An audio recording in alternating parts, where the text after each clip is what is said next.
Hi, parents.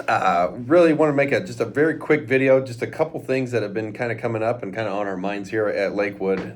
So we just wanted to send out a couple reminders. I think the first one is just drop off and pick up. I know it's always good for reminders, especially this time of year. So just a reminder on drop off in the morning. Once you get past that bike rack, if you could encourage your student to step out on the sidewalk side and just walk up to the school, that would be great. It would help us a lot alleviate some of that traffic in the circle here at school, but then also just going out onto Beardsley.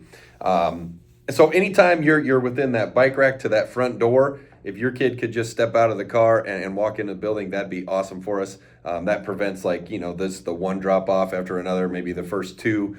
We could probably get, I don't know, 7 or 8 cars, I'm guessing, dropping off kids all at the same time and just have them hustle up the sidewalk there and into the school. So that would be great.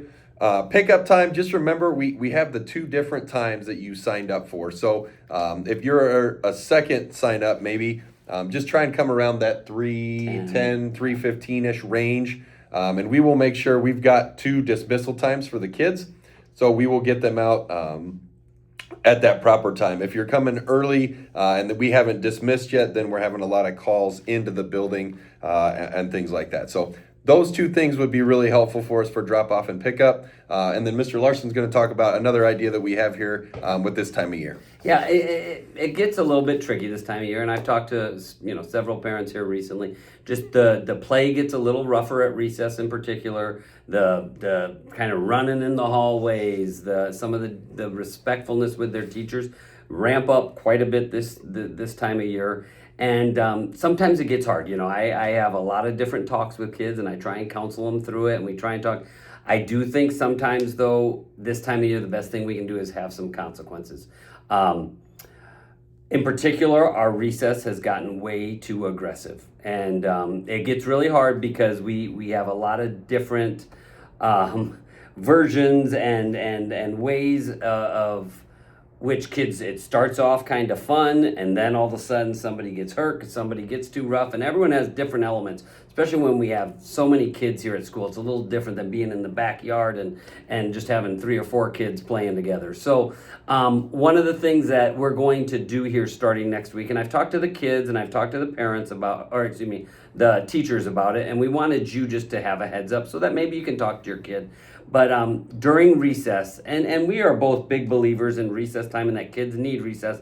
I also will tell you, it gets hard. We got to be able to figure out some consequences for kids. And one of those we're going to do is take away some recess time or a day of recess for kids when they can't comply with some of the rules, especially rough aggressiveness at recess time. I'd say overt disrespect with their teachers in their classroom. And then little things like running in the hall and then being asked to stop, and then 4 steps later they're running again.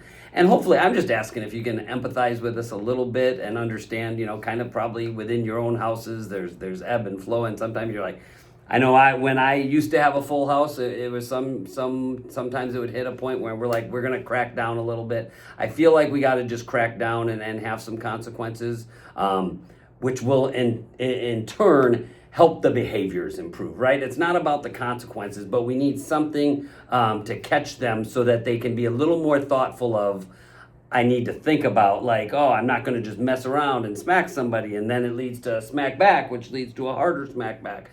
That we need to think about, I don't want the consequence, so therefore I'm going to think a little bit more about my action. And so that's just where we're at. I will inform everybody, so this will go all through me or our new counselor, Mrs. Jensen. One of us will inform you either via email or a phone call if your kid is going to have a recess off, and they will be in a classroom and just do some silent reading or a little bit of quiet time. So we appreciate the support with this, and like I said, it's not something that we will take casually, or we know recess is important and we really care about that time. Also, as they enter this age of 9, 10, 11 years old, I also think some consequences, to keep them on track is also important. So if you have any questions, feel free to give me a call, and for most everybody, I think just the knowing it is going to really help them stay on point for these last 6 weeks. But I do appreciate the support. Yeah. Thank you. Obviously, if you have any questions or concerns, you can always reach out to us here at school. But thanks for your time, and hopefully we can have your support at home with these two things. So thank Thanks. you.